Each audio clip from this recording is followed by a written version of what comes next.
स्वागत है the Anjali Arora talk show में। धन्यवाद आपका बहुत-बहुत और नमस्कार आपका अंजलि जी। और मुझे ये मौका देने के लिए आपको बहुत आभार। टोटली अवर प्लेजर।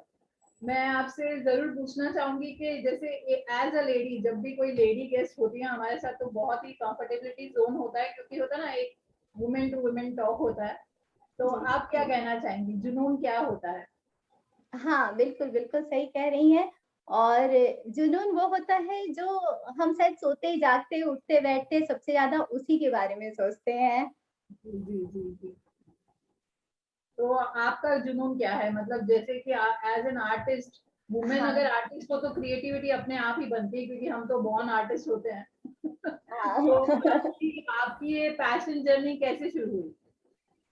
जी मुझे लगता है कि शायद मेरे जीन में कहीं होगा, मेरी फैमिली में। तो जैसे मेरे चाचा जी थे, वो लोग मतलब वो कार्ट का काम बहुत अच्छा मतलब खुद ही होता है ना कि घर बैठे कभी मन किया तो बनाते रहते थे। तो हुँ, इस तरह से और मेरी मम्मी को लोक संगीत गाने का काफ़ी शौक था, शादी-ब्याह में मतलब अपने लोगों की तरफ तो गाते रहते हैं लोग, तो हुँ, शायद वहीं से जीन में ट्रांसफ़र हो गया। तो मैं काफ़ी छोटी थी तब से मेरा बहुत इंटरेस्ट था, पेंटिंग, ड्राइंग कुछ भी देखा तो मतलब चलो छोटे को बड़े में बनाएँ, ऐसे क्रिएट करें। तो हुँ, फिर मेरे एक फ्रेंड ने मुझे सजेस्ट किया कि तुम इतनी अच्छी पेंटिंग करती हो, तो तुम क्यों ना फाइन आर्ट्स ट्राई करो। ओके।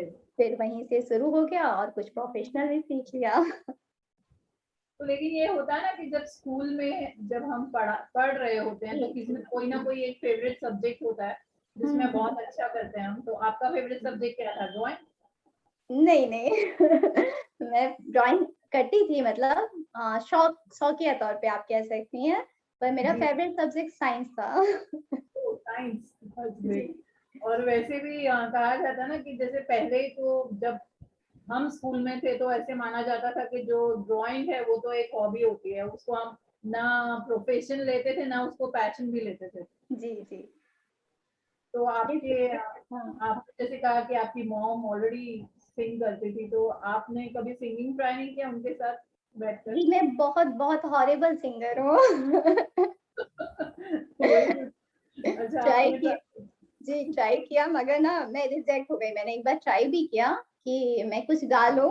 स्कूल में होता है ना कि कई बार आप छोटे होते हैं, मैं तभी 8th स्टैंडर्ड में गई थी। हुँ, तो स्कूल में होता है कई बार होता है कुछ टीचर्स से बच्चे डरते हैं। तो मुझे हाँ, कहा गया कि बच्चों ने बोला कि ड्राइंग की टीचर काफ़ी स्ट्रिक्ट हैं। सुना है कि वो पेंटिंग की बुक्स वगैरह फेंक देती हैं। 8th तक कंपल्सरी होता है ना ड्राइंग या म्यूज़िक में कुछ भी। तो मैंने सोचा मैं क्यों ना मतलब डर से म्यूज़िक ले लूँ। तो मैं म्यूज़िक टीचर के पास गई, तो उन्होंने मुझे कहा कि बेटा पहले उन्होंने मुझे सुना, फिर कहा, "बेटा आप ड्राइंग करें बेहतर रहेगा।" तुम्हारे लिए ड्राइंग ही ठीक है। ऐसा जी, हो जी। हाँ, तो गया। इसी से आप समझ सकते हैं कि मैं कितना बुरा गाती हूँ। तो लेकिन फिर आपने इंडियन फोक आर्ट ही क्यों चूज़ किया? ऐसा है कि मतलब मेरी जो नानी हैं, वो मिथिला एरिया से हैं, मिथिलांचल से थीं। तो पहले मतलब मैंने प्रोफ़ेशनल ट्रेनिंग ली तो मैं ग्लास पेंटिंग ये स्टेन ग्लास आप जानते हैं, वो जी, जी। करती थी। फिर पता नहीं मुझे क्यों ना इसके कलरफुल इतने मतलब ब्राइट कलर्स हैं और मैं इसके लिए मतलब भारती जी को कहना चाहूँगी, भारती दयाल जी जो हैं, उन्होंने ही मुझे मतलब उनकी पेंटिंग देख के मैं बहुत ज़्यादा इस पेंटिंग की ओर अट्रैक्ट हुई। और मुझे ये भी लगा कि मतलब सब लोग अगर प्रोफ़ेशनली ड्राइंग करेंगे तो हमारी लोक कला कैसे मतलब आगे बढ़ेगी और उसके बारे में लोग कैसे जानेंगे। फिर मैं धीरे-धीरे जब इंटरेस्ट होता है तो आप उसके बारे में और जानने की कोशिश करते हैं। तो मैंने जब राइट। देखा, पढ़ा तो मुझे लगा कि वाह! मतलब हमारे भारत में बहुत सारी इतनी अद्भुत चीज़ें हैं जो आगे बढ़े तो शायद ज़्यादा बेहतर है। एक्चुअली में और बहुत सारे लोगों को पता भी नहीं है इस बारे में। हाँ, हाँ, यही। तो तो मैं ऐसी आपने कोशिश भी मतलब मैंने छोटे बच्चों के लिए एक गवर्नमेंट की ओर से बनारस में 2019 में एक प्रोग्राम किया था। ओके। अपनी डॉक्टर पद्मश्री सोमा घोष जी हैं ना, जी, उनकी जी। और उनकी मतलब मधुरोशना करके एक उनकी एनजीओ टाइप है उससे और गवर्नमेंट की ऑथराइज्ड ये सनबीम वगैरह कई स्कूलों में बच्चों को फोक आर्ट के बारे में भी पेंटिंग दिखाया था और बताया था। अच्छा, तो दैट्स ग्रेट और फिर मतलब इसी में आपने ट्रेनिंग प्रोफेशनली ली हुई है? जी नहीं, मतलब ऐसे देखते-देखते सीखा है फिर। मतलब प्रोफेशनली तो मैंने फाइन आर्ट्स किया है ना, तो ये पेंटिंग मैंने खुद और मेरी मतलब नानी थी, घर में मेरी मदर इन लॉ है मतलब मेरी सिस्टर की, उनसे सीखा फिर कि मतलब इसमें कैसे करते हैं, इसमें मैं कैसे ट्रेनिंग लूँ। फिर मैंने कम से कम 6-8 साल से मतलब ये पेंटिंग लगातार बनाई है। उन लोगों अच्छा। से ही सीखा है कि कैसे बुटी बनाते हैं, कैसे आगे डेवलप करते हैं। हम्म। लेकिन फिर जैसे कहा जाता है ना कि एक जो औरत है उसकी तो, एक लेडी की तो हर स्टेजेस होती है, चाहे वो घर पे कहते हैं ना मायके में हो, बचपन में हो, फिर हुँ, ससुराल हुँ। जाए, तो सबका सपोर्ट कैसा रहा? क्योंकि उन लोगों का सपोर्ट बहुत जरूरी होता है अपनी किसी भी पैशन को बढ़ाने के लिए। जी, जी। नहीं तो मेरी मम्मी को तो काफ़ी मतलब पसंद था, उनको बहुत अच्छा लगता था कि मैं पेंटिंग करूँ, तो मुझे काफ़ी मतलब वक़्त भी देती थीं कि अच्छा। काम नहीं रहने दो, तुम पहले अपनी पेंटिंग पूरी कर लो। तो मुझे हाँ। अपने मायके से काफ़ी सपोर्ट मिला और मेरे हस्बैंड भी काफ़ी सपोर्टिंग हैं। ओके। तो हस्बैंड को आपने मतलब होता है ना कि ड्राइंग वगैरह बना के गिफ्ट किया है कभी? जी, जी, कॉम्प्लीमेंट। किया जी, किया है। आप उनके व्हाट्सएप पे भी देखेंगी तो वो मेरी पेंटिंग ही लगा रखे हैं। क्या बात है। हाँ, अच्छा। वो एक्चुअली ऐसा होता है ना जैसे मैं गाने में एकदम हॉरिबल हूँ ऐसे ही वो पेंटिंग मतलब नहीं बना पाते। तो उन्हें पहले देखा तो पहले काफ़ी मुझे मना करते थे शुरू में कि तुम इतना बारीक क्यों बनाती हो? आप देखेंगी ना मधुबनी पेंटिंग मतलब कोई भी लोग कला आप देखेंगी काफ़ी बारीक काम होता है ना?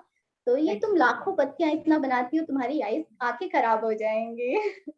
और बहुत मैं ही एकदम फिनिश्ड काम होता है उसमें, एकदम जी, जी। एकदम बारीकी से करना पड़ता है। हाँ, हाँ, एक-एक लाइन, एक-एक चीज़ और एकदम बारीक से बारीक लगता है और कितना बारीक बना सकते हैं। तो शुरू में थोड़ा मतलब बोले कि तुम बाकी जो बनाती थी वो तो अच्छा था मतलब प्रोफेशनल बाकी आर्ट्स जो है, ये बहुत ज़्यादा इतनी लाखों पत्तियाँ बना रही हो, तुम्हारी आँखें खराब हो जाएँगी। फिर मैंने 1-2 उनको ना ऐसे ही बिना कम पत्तियों वाली या ऐसे कम डिटेल वाली दिखाई, तो बोले नहीं, सही कह रही हो, ज़्यादा अच्छा वही लग रहा है खूबसूरत। डिटेल वर्क ज्यादा अच्छा है। जी, जी। तो एक पेंटिंग बनाने में आपको कितना समय लग जाता है? हाँ, डिपेंड करता है मतलब कम से कम आप छोटी से छोटी भी पेंटिंग बनाएँगी तो 1 हफ्ते का समय जाता है। क्योंकि आप समझ रहे हैं कि एज़ अ लेडी कितना काम घर में बाकी भी ज़िम्मेदारियाँ होती हैं ना। और ऐसी बड़ी पेंटिंग जैसे मैंने पीछे बना रखी है इसमें 3 से 4 महीने का समय जाता है। क्या बात है। ये आपने बहुत ही सुंदर लग रहे हैं कलर्स एकदम उसके, और ब्राइट कलर्स ही हैं बहुत जो अट्रैक्ट करते हैं मतलब। जी, जी, थैंक यू। ये एक्चुअली ना मधुबनी पेंटिंग या कोई भी आप देखिए किसी भी लोक कला में तो उसका मेन यही है। आप कह सकते हैं कि जैसे मैं साइंस की स्टूडेंट रही हूँ, तो जी। मेरा भी ये मानना था कि मतलब मैं आगे भी पढ़ती तो एक साइंस में मतलब क्या करते हैं हम मैं बायो लिया था, तो मैं डॉक्टर बनती। पर मेरा मानना है कि ऐसे कला से भी आप एक थेरेपी आप मानसिक मतलब चीज़ों को वाइब्रेट करके इंसान की वो प्रॉब्लम्स दूर कर सकते हैं। तो रंग ऐसे होने चाहिए जो देख के आपको लगे वाह! एकदम मतलब लाइफ एकदम कितनी कलरफुल है, कितनी खूबसूरत है। तो तो आप वही ये कोशिश पैशन होती है को मेरी। परस्यू करने के लिए और भी ग्रो करने के लिए क्या कर रही हैं? मतलब एट प्रेजेंट आपके क्या प्लान्स चल रहे हैं? हाँ, मैं ये चाहती हूँ कि मैं सिर्फ़ मतलब मेरा ये नहीं है कि मैं सिर्फ़ पेंटिंग बनाऊँ। मेरी ये कोशिश है कि बाकी लोग भी भारत में इस कला से और विश्व में भी लोग इस कला से जुड़े।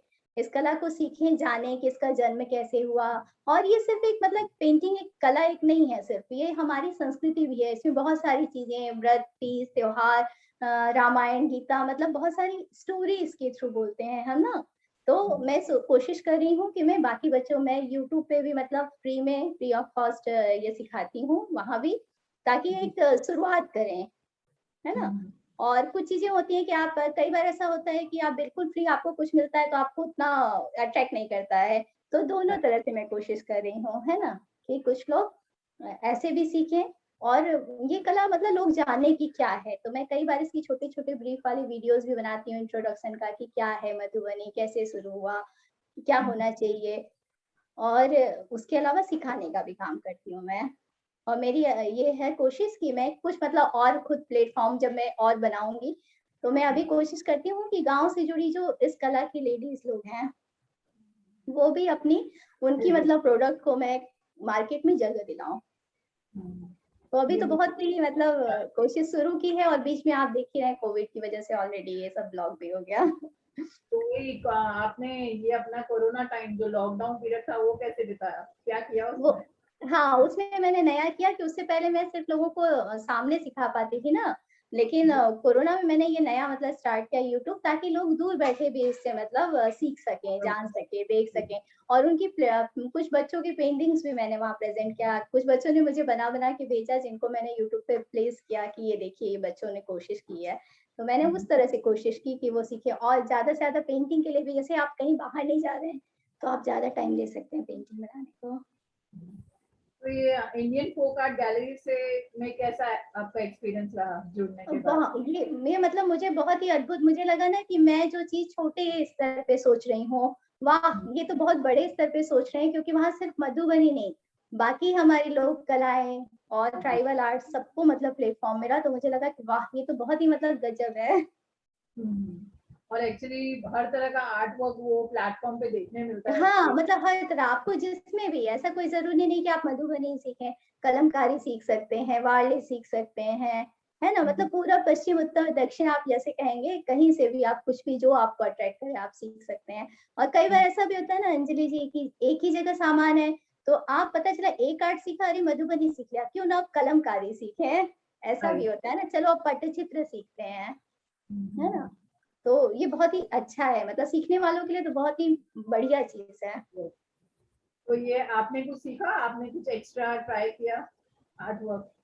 हाँ, मैंने एक कलम का ये पटचित्र ट्राई किया मैंने।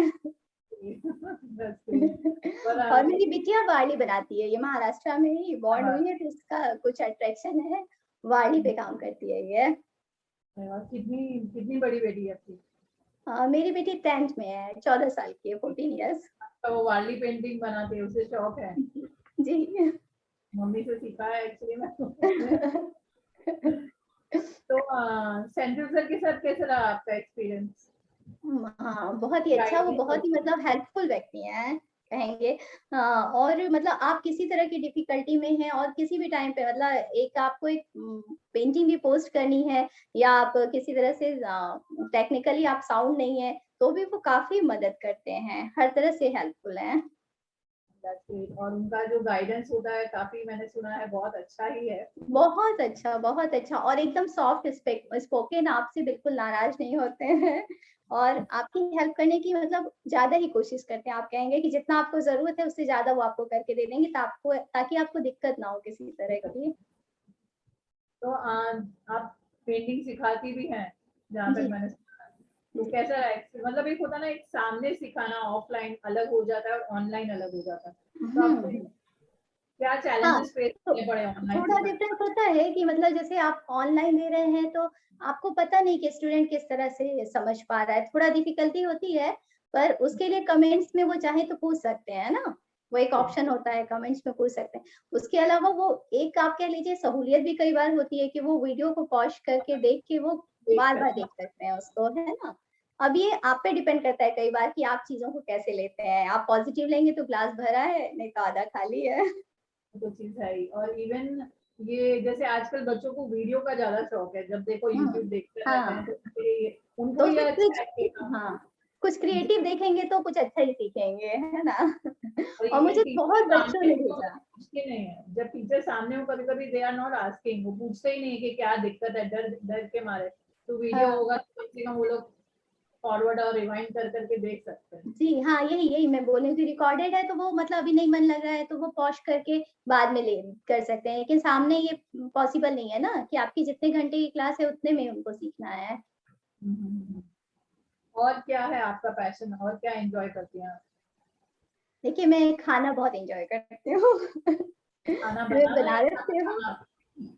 जी, मैं बनारस से हूँ, तो मैं खाना-पीना काफ़ी एन्जॉय करती हूँ, मिठाइयाँ, डोसा, समोसा, जैसे मेरे ख़्याल से शायद ये सारी महिलाएँ एन्जॉय करती हैं। और बाद में वेट लॉस के तरीके ढूँढते रहते हैं हम। जी, और मुझे गाना सुनना भी बहुत पसंद है। वो गाना गा भी दीजिए थोड़ा-सा। अरे! ये बहुत मुश्किल काम है। नहीं, ऐसे तो हो नहीं सकता ना कि सिर्फ मैं गाऊँ और आप सुनें। नहीं हो सकता है। आप आपकी अपने आवाज़ में तो कुछ भी अच्छा लगेगा। अरे! ऐसा कुछ मैं तो बस शो पर ही गाती हूँ, घर पर गाऊँगी तो भगा देंगे। आपका आपका फ़ेवरेट सॉन्ग बताइए, कोई हम ट्राई करते हैं। जी, बिल्कुल मुझे किशोर दा बहुत पसंद है और जगजीत सिंह, तो आप उन दोनों में से किसी का या तो होठों से ये छू लो तुम और या तो पल पल दिल के पास। तो आप हमारे साथ जाएंगे, मैं आपके लिए चलिए ट्राई करते हैं। जी। शुरू करिए। मैं नहीं, आप ही शुरू कीजिए। अपना वो आपकी टीचर ने आपका मोटिवेशन ही डाउन कर दिया लगता है कि आपको जब नहीं, बोला नहीं, कि थोड़ा-सा मैं कोशिश कर सकती हूँ, बस आप अगर सहने को तैयार हैं। हाँ, हम लोग ठीक की है। ऑडियंस को पता है कि यहाँ पे आर्टिस्ट गाएंगे ही, तो जी। कोई प्रॉब्लम नहीं है। होठों से ये छू लो तुम, मेरा गीत अमर कर दो। आगे मुझे इसका वर्डिंग नहीं आता। बन जाओ मीत मेरे, मेरी प्रीत अमर कर दो। क्या बात है, अच्छी अच्छी बोले तो आवाज है, हमें यही चाहिए। अभी तो हाँ, पल हाँ। के पास भी हो जाए। नहीं, काश आप मेरी टीचर होती। क्योंकि इंस्पिरेशन मिलेगी ना तो मतलब अच्छा लगता है, और बढ़ते हैं हम आगे, उसकी कोशिश करते हाँ, रहते हैं। हाँ। जी। आपने तो सुनाया नहीं। मैं आपके साथ गा रही। चलिए, पल पल दिल के पास गाइए। तुम तुम रहती रहती हो जीवन मीठी प्यार, ये कहती हो। हो। वाह वाह वाह, थैंक यू। बहुत बढ़िया। और इवन आपके साथ बातें करके भी बहुत अच्छा लग रहा है। आप हमारी जो, जैसे आपने कहा कि आप चाहते हैं कि सब लोग फोक आर्ट करें, इंडियन फोक आर्ट करें, तो आप मतलब हमारी एटलीस्ट उसके बारे में जाने तो, उसको हाँ, समझने की, जानने की, तो शायद उनकी बहुत सारी मानसिक दिक्कतें दूर हो जाएँ, समझने की मैं कोशिश वही करें सिर्फ। चाहूंगी कि आप अपने पॉइंट ऑफ व्यू से हमारी ऑडियंस को बताइए कि इंडियन फोक आर्ट के बारे में कुछ, ताकि उनको और इंस्पिरेशन मिले। जी, बिल्कुल। तो मेरा कहना है कि इंडियन मतलब आप किसी भी जगह के आर्ट को सीख लीजिए। मैं तो मधुबनी बनाती हूँ, पर आप किसी भी कला को, भारत की किसी भी लोक कला के बारे में देखेंगे, तो उसमें जीवन से जुड़ी बहुत सारी चीज़ें होती हैं। उसे आप जैसे-जैसे जानेंगे तो आप देखेंगे कि भारत में कितने ही मतलब तरह के संस्कार, जन्म से लेके मृत्यु तक हर चीज़ में संस्कार हैं और सबसे जुड़ी कोई न कोई आप, चाहे वो गाने की भी बात करें, तो लोक संगीत भी उससे जुड़ा रहता है। हर मतलब किसी भी तीज, त्योहार, व्रत, जन्म, मृत्यु, मतलब हर जगह कहीं न कहीं गाने से लेके बनाने कलरफुल मतलब हमारी लाइफ है। जी, और मुझे लगता है कि पहले मतलब अभी देखिए आप जैसे-जैसे हम डेवलप होते जा रहे हैं, वैसे-वैसे एक स्ट्रेस्ड लाइफ चारों ओर आप देखेंगे। पर इंडिया अभी भी उससे काफ़ी दूर है, मैं ऐसा कहूँगी। हाँ, उसकी वजह यही है कि हम अपनी परंपरा, अपनी संस्कृति, उसमें इतनी सारे रंग हैं, उसे एन्जॉय करते हैं कि हम उन सब चीज़ों से, उन सारे टेंशन से फिर भी फ्री रहते हैं। तो हमारी जो संस्कृति है, हमारी जो लोक कला है, जैसे ये हम मधुबनी की बात करें, तो ये रामायण काल से शुरू हुई थी। रामायण काल से शुरू हुई थी, सीता जी के जन्म के समय ही उनके मतलब बारात के स्वागत के लिए अयोध्या वालों के स्वागत के लिए जनकपुर में सजाया गया था। तब कहा जाता है कि ऐसा पहली बार मिथिला पेंटिंग का जन्म हुआ। तो और ऐसे रंगों से मतलब आप सोचिए कि शादी की मतलब बारात का स्वागत है, तो लड़की वाले किस तरह से सजाए होंगे। तो इनके सारे रंग आप देखेंगे कि इसमें रामायण से जुड़े राम जी के जन्म से लेके या कृष्ण की कहानी हो, कृष्ण राधा रास से लेके उनके मतलब हर तरह के रंगों को दिखाया जाता है और इनके जो रंग है लाल, पीले, नीले, ये सब प्रकृति से भी जुड़े हैं और आपको कहीं न कहीं देख के ये पेंटिंग्स लगेंगी वाह! ये कितने मतलब खूबसूरत रंग है जीवन से। और इसमें आप देखेंगे सूर्य, सूर्य को भी काफ़ी महत्व दिया जाता है। तो क्या है, सूर्य से ही तो हमारे चारों ओर आप साइंस में भी देखें तो सूर्य से ही तो हमारी लिविंग थिंग्स चलती हैं। तो राइट। आप इन पेंटिंग्स को देखेंगे, कम से कम एक बार ट्राई करेंगे, उसके सहारे आप मतलब जानने की कोशिश करिए कि आपकी परंपरा क्या है और इतने पुराने समय से मतलब 3000 5000 साल पुरानी परंपराएँ जो हैं, वो उस समय से ये कला चली आ रही है। और मिथिला पेंटिंग तो हम कहते हैं कि मतलब ये मेनली इसको फेमिनाइन आर्ट ही कहते हैं, जिसे महिलाएँ ही बनाती थीं। तो लोग कहते हैं कि मतलब औरतों को प्लेटफ़ॉर्म मिलना चाहिए। आप सोचिए हमारे इतने पुराने समय में भी आखिर ये लेडीज़ को ये मिला हुआ था ना कि वो बनाती थी ऐसी कलाएँ। हमारे यहाँ तो मतलब देवी कहा जाता है ना कि माता का स्थान पिता से ऊँचा होता है। तो इस तरह से मुझे लगता है कि मतलब किसी भी कला के बारे में आप जानिए तो उससे जुड़े आप और चीज़ों को जानेंगे। देखेंगे क्यों बनाया जाता है, क्या इसका लॉजिक होता है, सूर्य के 7 घोड़े होते हैं, है ना? बहुत सारी ऐसी छोटी-छोटी चीज़ों को जो आप ऐसे मतलब आपको पढ़ने को कह दिया जाए हिस्ट्री में पढ़ो तो आप नहीं पढ़ेंगे। लेकिन पेंटिंग के तरीके से जानने की कोशिश करेंगे तो आपको लगेगा कि हाँ, हमारी संस्कृति कितनी अच्छी थी और इसमें कितने रंग हैं जो मतलब हमें जानने चाहिए। एक्चुअली। और देखा जाए तो कहीं ना कहीं मैंने ये देखा है कि हमारे इंडिया में हर गांव में इतने लोग पेंटिंग करते हैं, इतने शोक आर्ट करते हैं। बाहर जी। से फॉरेनर्स आके पेंटिंग खरीदते हैं, लेकिन हम हाँ, कि वो हाँ। पेंटिंग अपने घर पर नहीं लगाते, ऐसा जी, देखा जाता है। तो जी, सही इसकी बोले आप। हमें संभालनी चाहिए एक्चुअली। हाँ, हाँ। हमारे हमें लगता है मतलब एक होता है ना कि मतलब माइंड सेट हो गया है कि यार जो हम वेस्टर्न लेंगे वो अच्छा है ना? वेस्टर्न मतलब हम लेकिन अपना अपना कल्चर भी हमें ही संभालना है ना। जी, तभी तो आगे जाएगा ना। हम क्यों ना ऐसे बने कि कोई आके हमें कहे वाह! कितना अच्छा कल्चर और कहते ही हैं लोग ना कि भारतीय कल्चर बहुत रिच है। और जी। हर कदम पे कहते हैं ना हर कदम पे बोली भाषा हर एक कदम पे बदलता है ना? तो ऐसी चीज़ें देखिए कई भाषाएँ भी देखिए बोलियाँ जो है विलुप्त हो रही हैं। इसकी वजह है कि हम खुद उसकी रिस्पेक्ट नहीं करते हैं।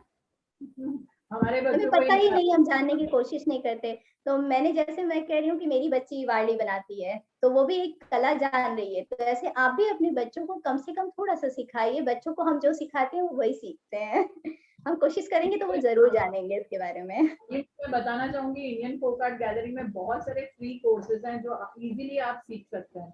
एनरोल करिए, यूट्यूब चैनल पे इतना कुछ है। हाँ, और ख़ास तौर पे जो फ्री कोर्सेज़ हैं वो इतने ईज़ी तरीके से और इतने वो बनाए गए हैं ताकि आप ईज़िली मतलब कम थोड़ी भी आप ड्राइंग जानते हैं तो सीख सकते हैं उसको, जी जी, है ना? जरूर जरूर। जी। सोनी जी, आपने बहुत अच्छी अच्छी बातें हमारे साथ शेयर की, बहुत नॉलेज की बातें शेयर की। मैं जी। आपसे पूछना चाहूंगी, जैसे हम शो स्टार्ट कर रहे थे, आपने कहा आप नर्वस हैं, अब आप कैसे फील कर रहे हैं? नहीं, नहीं, अभी नर्वस नहीं हूँ, आप इतनी मतलब आपने इतना कंफर्टेबल करा दिया मुझे कि मैं नर्वस नहीं फील कर रही हूँ। तो कैसा लगा आपको शो पर आकर? मुझे बहुत ही अच्छा लगा और आप जैसी प्यारी होस्ट से मिलके बहुत अच्छा लगा। So much. और इवन मुझे भी बहुत अच्छा लगा। मैंने जैसे आपको पहले ही कहा कि जब कोई लेडी गेस्ट हो तो वैसे ही कंफर्टेबिलिटी जोन हो जाता है। मतलब हमें तो कहा जाता है ना कि लेडीज गॉसिप करती हैं, उन्हें ये नहीं पता कि लेडीज काम की बातें भी करती हैं, काफी जी, काम जी। की बातें। हाँ, नहीं, नहीं, आप सही कह रहे जाते हैं और जाते कुछ कुछ बातें जैसे बिना बोले ही आप मेरी समझ जाएँगी, मैं आपकी समझ जाऊँगी। तो आप जाते जाते कुछ कहना चाहेंगी? जाते-जाते कहना चाहूँगी कि आप सभी मतलब एक बार कम से कम इंडियन आर्ट गैलरी और इंडियन फ़ोक आर्ट को समझने की कोशिश कीजिए और अपनी पीढ़ी को भी समझाइए ताकि भारतीयता ऐसे बनी रहे, क्योंकि हिंदुस्तान की तो जय हिंद होना चाहिए। जी जी, जरूर। जय हिंद तो हुआ ही है। तभी तो जी, कहते रहते हैं ना कि सारे जहां से अच्छा हिंदुस्तान हमारा। जी, हाँ, तो ये तभी अच्छा रहेगा जब हम आगे अपनी पीढ़ी को भी सब कुछ सिखाते रहेंगे, दिखाते रहेंगे, बताते रहेंगे। सही कहा आपने। एंड आई जी, एम श्योर ऑडियंस आपने भी बहुत पसंद किया होगा सोनी जी के साथ जो हमारी बातचीत हुई है। सोनी जी, बहुत बहुत धन्यवाद हमारे शो पर आने के लिए और अपना समय देने के लिए। बहुत और बहुत आपका भी धन्यवाद। बहुत-बहुत धन्यवाद मुझे बुलाने के लिए अंजलि जी। ऐसे ही सबको आप प्रोत्साहित करते रहिए। Thank you. Thank you.